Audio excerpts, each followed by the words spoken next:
ఓం నమ శివాయ.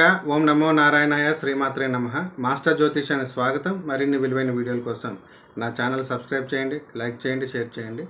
ఈరోజు చెప్పబోయే అంశం వర్జ్యం. జైన మతం యొక్క ప్రభావంతో జ్యోతిష శాస్త్రంలో ప్రవేశించిన అంశం వర్జ్యం. వర్జ్యం అనగా విసర్జించదగినది. జైనులు నక్షత్రాన్ని ఆధారంగా చేసుకొని నక్షత్ర సమయంలో చెడు కాలాన్ని వర్జ్యంగా నిర్ణయించారు. ఇది 1 గంట 36 నిమిషాలు ఉంటుంది. ప్రతిరోజు కూడా వర్జ్యకాలం ఉంటుంది. ఆ వర్జ్యం కాలంలో లేదా వర్జ్యంలో శుభకార్యాలు కానీ ముఖ్యమైన పనులు కానీ చేపట్టరాదు.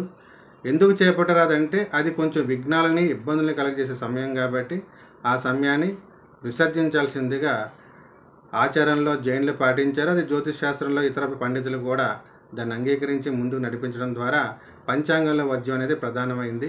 ముహూర్త నిర్ణయంలో కూడా వర్జ్యం ప్రముఖ పాత్ర పోషిస్తున్నది. శుభం.